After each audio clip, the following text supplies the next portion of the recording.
Hello, my dear virtuosos.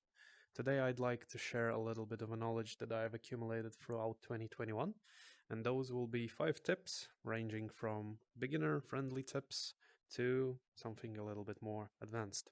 So without further ado, let's go to the tip number 1, which is do not play sounds that are close together, because they kind of sound bad.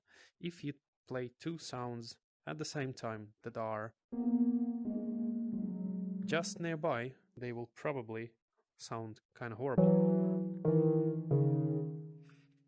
So, yeah, if you give a little bit of a space between 2 sounds,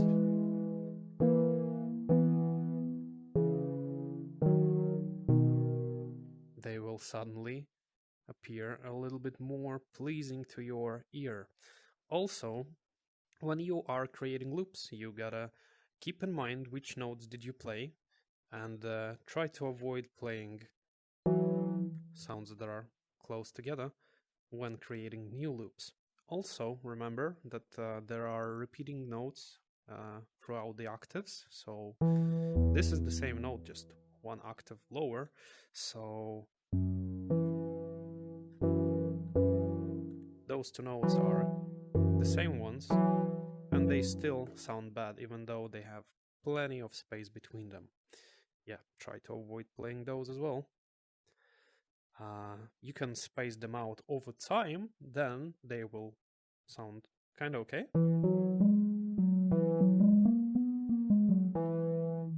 Right? But at the same time, they collide. They are fighting for the space, and our brain is not able to make sense of it. So, tip number 2. Look for patterns. And by patterns, I mean shapes on your instruments that are sounding nice to your ear. For example, what I've managed to find so far are just a simple triad. Just like on the regular piano, you can play this shape, which is over the x-axis, play, skip, play, skip, play. Or you can play exactly the same sound by using a triangle or a diagonal line. So basically, almost all of the music is based somewhere around those triads, maybe in some different variations. But in the Virtuoso you can find different kinds of shapes that will sound kind of good, and you can start utilizing those in your music.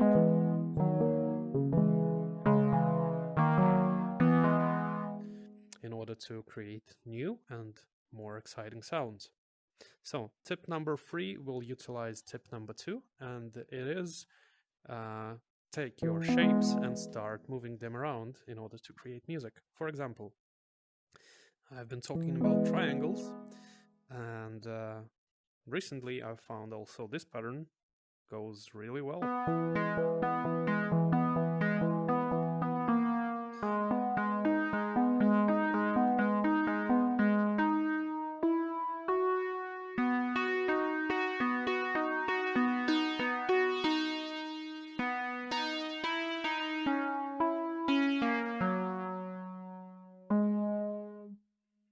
Yeah, so diagonals, triangles, also rhombs are doing pretty well.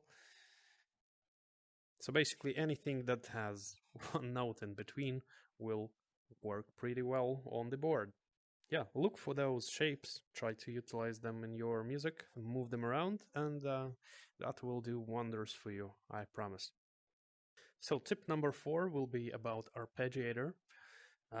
Let's say, for example, we want to create some kind of the rhythmical pattern on the same note.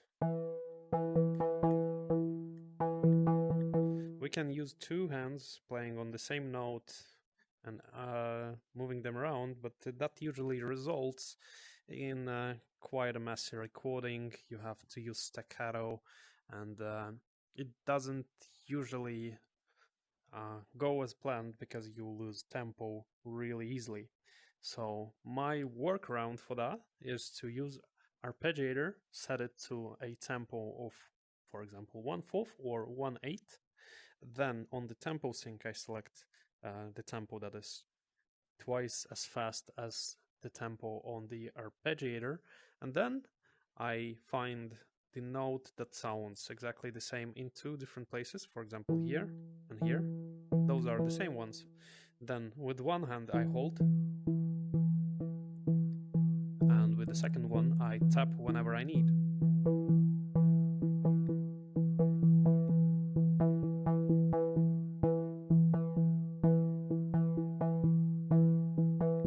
And that allows me to do more stable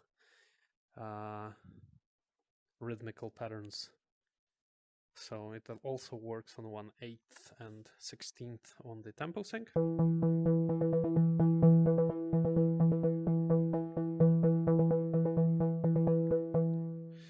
Right. And the tip number 5 will be play the notes that are close together. Use them. Use them and then try to resolve them, because as we all know, music is not about just playing chords, it's more about telling the story.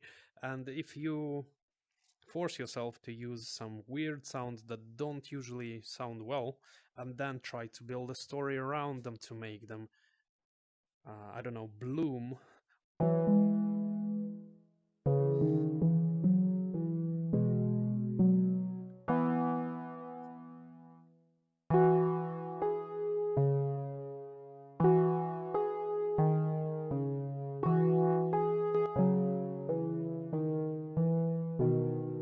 Yeah, you can force yourself to use those weird sounds that don't usually sound nice, and then you can try to evolve them over time into something better, and that way you can learn how to recover from your mistakes while you are live performing. So, in other words, tip number 5 will be just make yourself some kind of rule or abstraction that will force you to go out of the box and try to look at what you are doing in the different perspective. So thank you for your attention. Hope you've learned something new, and I will see you in the next one. Bye bye.